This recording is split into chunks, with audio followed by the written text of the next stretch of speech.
This looks like a normal medical scene, but it isn't. It's atomic energy at work, as a blessing.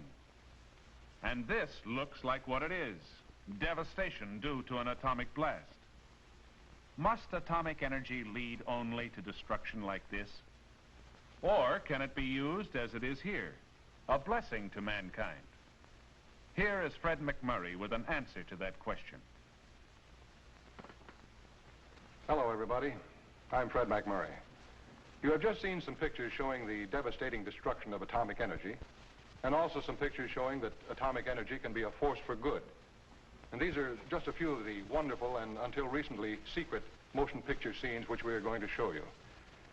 Now, I think I'm an average American citizen, like most of you, and when I hear the word atom, I immediately think of the word bomb, which shows you how very little I know about atomic energy. But I've been asked to come here by Father Keller, the founder of the Crystal Movement, and to help him in presenting this film. And so here I am. And now, Father James Keller. Thank you very much, Fred, for being with us. Father, tell me, how did you ever happen to get interested in atomic energy? Well, there's a great story behind that. It's an instance of what one person can do.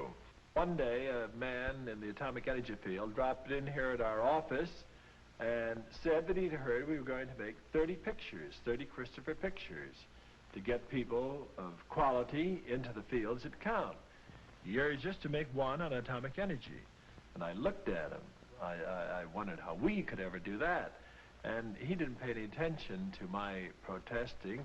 And he said, well, if you do, if you can show that this power is from God and it can be used for research in the medicine and agriculture, industry, and countless other ways, it may have a great effect in benefiting mankind for the future.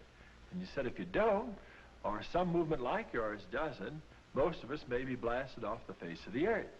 Well, he couldn't have put it any stronger, could he? It frightened me at first, but then I got over the shock quickly, and then I saw it in a tremendous challenge. Gee, even if you could have the smallest, most insignificant part in changing this power from destructive to a constructive force and use it as God intended as a benefit for mankind, that'd be a thrill. So we started right away to get into it, and I've been more fiddling around ever since, trying to get scripts, everything else, and I think we've just about hit it. So we plan not only to do one film, we'd like to do about 2 or 3 films on atomic energy.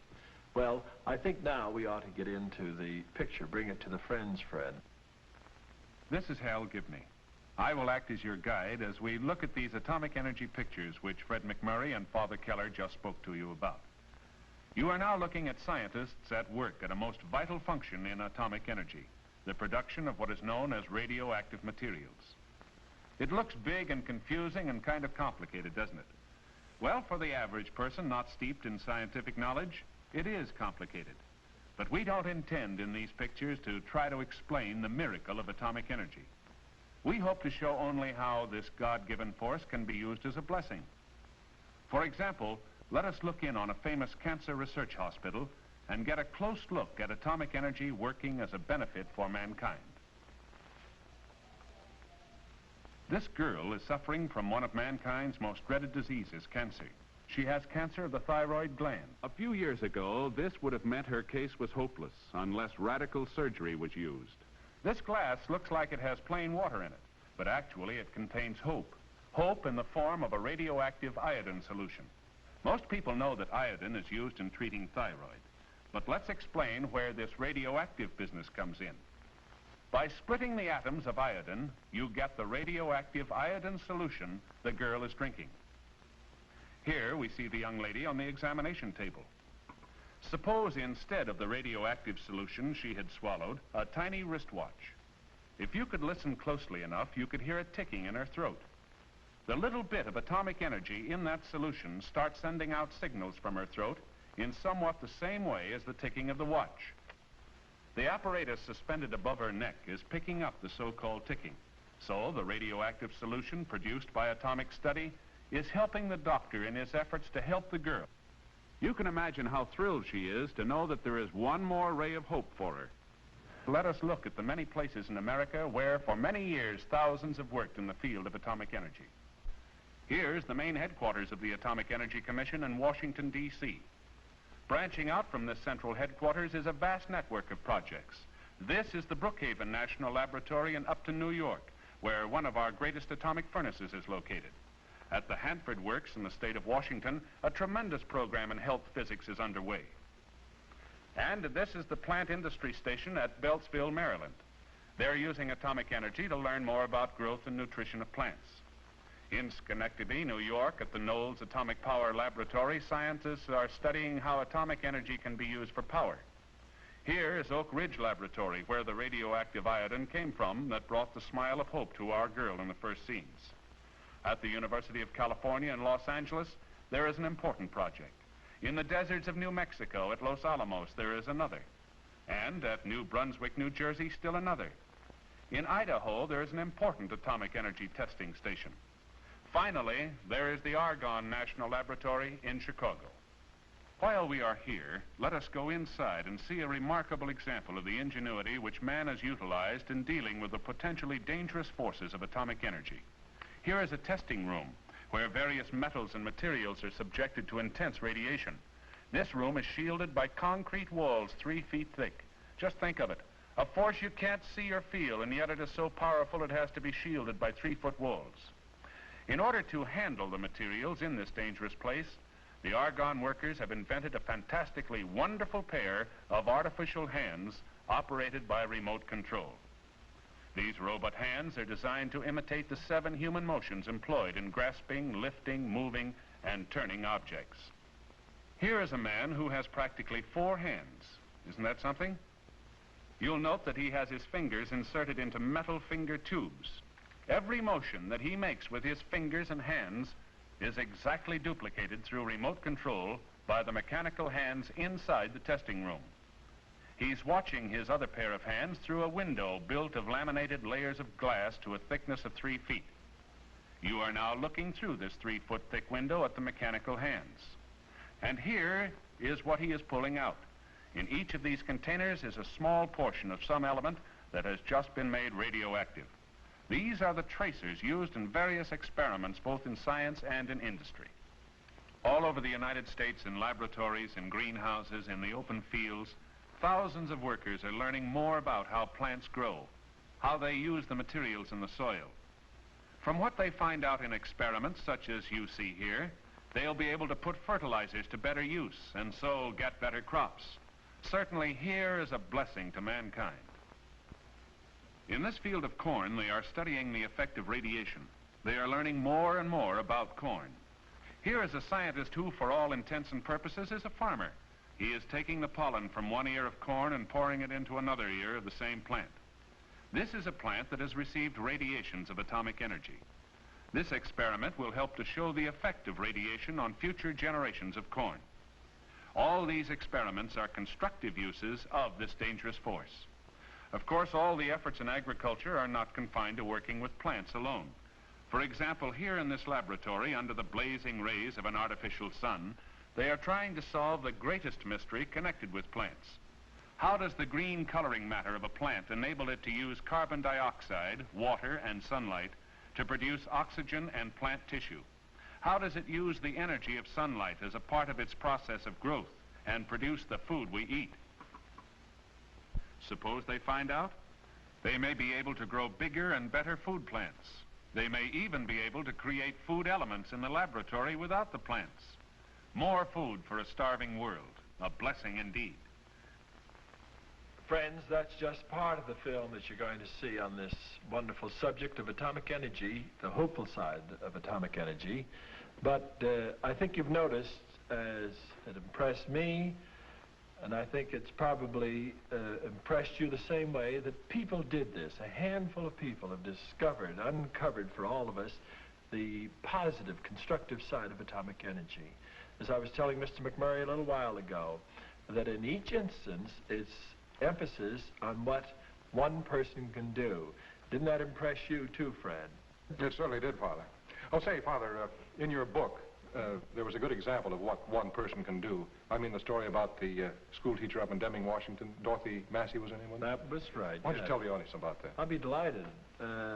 This story that Fred mentions is a splendid example of what one person can do far removed from the atomic energy field. This teacher, Dorothy Massey, she's 58 years old. She teaches science in the Consolidated High School. And she's not simply taking care of herself or a little area. She wants to make the world better for being in it.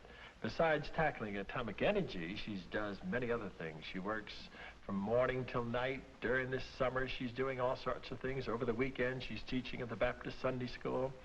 And she just can't do enough to help others.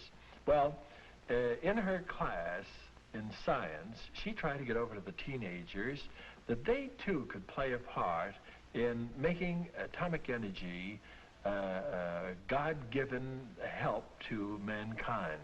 She emphasized what they could do, what can be done through research in medicine, agriculture, industry, and all these various fields. And she thought that maybe some of them would pick up this idea and go into this important sphere of influence. Well, what happened? Several of her graduates have gone into the field of atomic energy, and one of them won a prize, a national prize for science for all America, a teenager.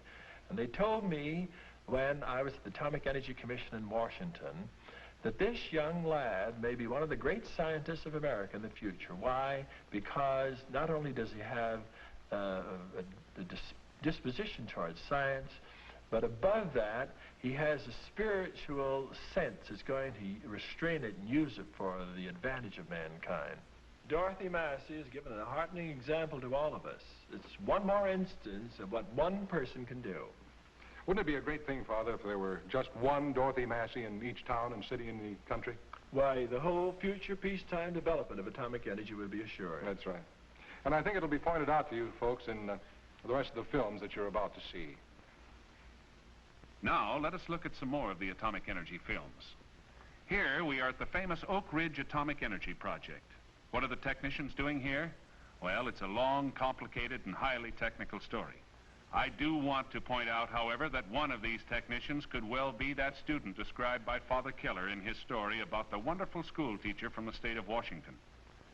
As for what is going on in this scene, well, they're cooking up more of those atomic substances which are called radioactive materials. The radioactive substance you see being made right now may be the same substance which is being utilized in this next medical scene. It doesn't seem very interesting, but believe it or not, you are seeing a bunch of atoms drawing their own picture. Every tick of a radioactive atom causes the pin in the instrument to jiggle as it passes over the chart. This is an important function. Let's see it in action. This gentleman may have cancer of the thyroid gland.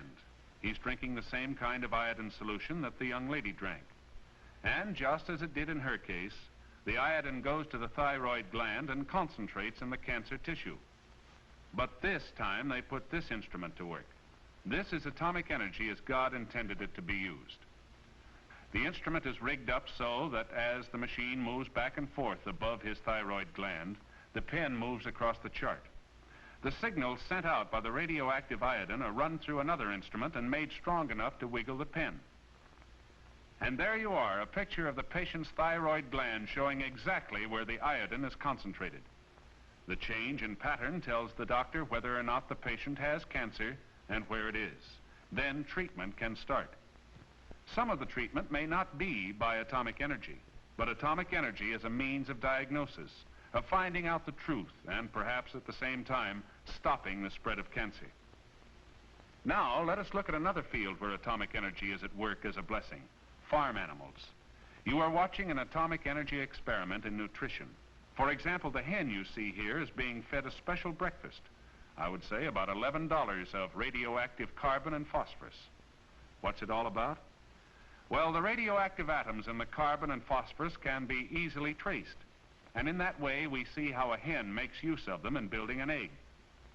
From the findings of the scientists, better egg production in the future can be assured. Here we see atomic scientists who might even be called cowboys. They have just given the husky steer in the picture an injection of radioactive iodine. This is research to give us better and healthier beef animals. Here's another experiment with farm animals, with sheep. The sheep are eating cubes of food containing radioactive elements of various kinds. It doesn't harm the sheep, but it gives us a means of finding out how to build better lamb chops and mutton for the future. Now let us look at another scene of atomic energy at work as a possible lifesaver. This time we are going to look at a radioactive substance called gallium. Even though the gallium substance you see being handled is going to be put into a patient's body, the laboratory worker must be extremely careful in his handling of it. After all, he handles the stuff day in and day out, and he must be careful not to come into too close contact with it. That is why it is shielded by thick bricks, and why he handles it at the end of a piece of twine. When this man was brought to the Cancer Research Hospital, his case was extremely serious. He had a cancer of the chest. It was spreading in spite of all ordinary treatment. His condition finally came to the attention of one of the 22 Southern medical schools that cooperate with the Atomic Energy Commission's Oak Ridge Institute of Nuclear Studies in operating this hospital. He readily agreed to being given an experimental shot of radioactive gallium. The doctors want to know if the powerful rays from this element being dripped into the man's blood will help this type of cancer. There it goes. Drip, drip, drip. Every drop is a soldier in a new kind of army. An army that is fighting with God against the forces of disease. This man needs all the help he can get from those little particles of radioactive gallium. Week after week, this battle went on. Now let us see the result. You might think the patient is worse because he's on the operating table. Actually, this is another step in his fight against cancer, the fight in which he now has an ally in atomic energy. Thanks to the signals the gallium sends out, the doctors have been able to pinpoint the cancer. This man has leukemia. His body is not manufacturing enough red blood cells. Up until lately, this disease has been almost always fatal. But now, thanks to atomic energy, it can be detected a lot earlier. The earlier they start treating it, the more hope of a cure. Experiments such as these may eventually give more hope for a reprieve from a death sentence, thanks to atomic energy. In these films, we have concentrated to a large extent on atomic energy as a blessing in the field of medicine. But let us emphasize again that atomic energy is already serving mankind in many ways. For example, already atomic energy is being used to measure engine wear under different lubrication conditions, and thus to develop new engine oils, to study how corrosion occurs, for example, in telephone poles, and thus to develop ways of preventing it. To study the process by which gasoline may be produced synthetically from coal and oil, and thus to find ways of improving it. To propel ships at sea with plants powered by atomic energy. To study tire wear and thus to develop better tires. And to study nutritional deficiencies in humans and animals and find ways to correct them. Yes, this is atomic energy at work, not as a force for evil, but as a force for good, at work as God intended it to be. And in this field, so many, many more people of goodwill and high character are needed to supplement the present great army of workers. Men and women of all professions and trades are needed. To name a few, plant guards and security police, radiologists, both men and women, statisticians to handle scientific data, both men and women with executive ability, file clerks like this young lady, plant engineers, construction workers for new projects, nuclear scientists of many fields. Biochemists are needed too, and meteorologists to get atmospheric data. Yes, as you have seen by these pictures, atomic energy can be a blessing. Friends, the film you've just seen shows very clearly the tremendous power for good that atomic energy can bring to humanity. If it's used in a constructive way, God has put this enormous power in our hands. He meant it to be used as our servant, not as our master. Just think of all the things that could be done if we would only use atomic energy as a blessing of God for research into medicine, for uses in agriculture, for countless ways of developing industry, of light, heat, things that are almost beyond our imagination. But that remains for you to decide, for you to make up your mind, you to use your influence to see that this extraordinary power is used for the benefit of mankind, not for his destruction. You see now coming up over the world the various uses of reactors. Just think of what this will mean not only for our country, but for nations that are completely undeveloped at present. Let it be used in the ways of God rather than the ways of the devil. And now, just to remind you what it can be, we're going to bring to you a section of film from another movie made by the Christophers on the power of atomic energy. And in this film, you will see its destructive force. Let it be a reminder to you. And now we shall see this segment of film.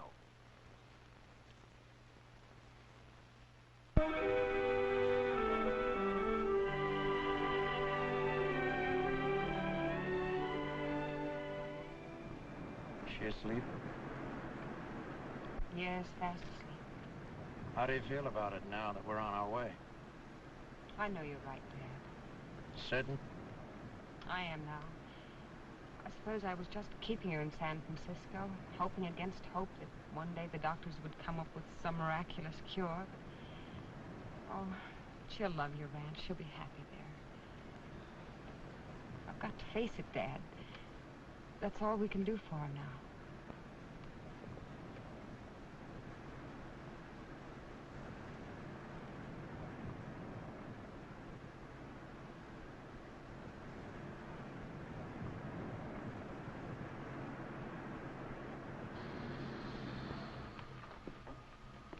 You'll have to wait here a while. You better park right over there. Those are your instructions.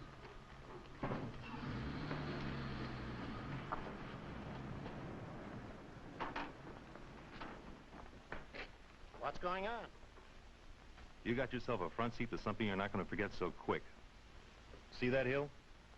You'll see it light up like you never saw light before. Any minute now, they're going to test an atomic bomb.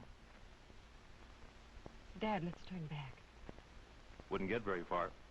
Ought to go off any minute now. But what about Vivian? She'll be terrified. It'll be just like fireworks for her. She doesn't know what it means. We'll be the ones who'll be frightened.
Now, for our Christopher Thought for the week, I think this text is particularly appropriate.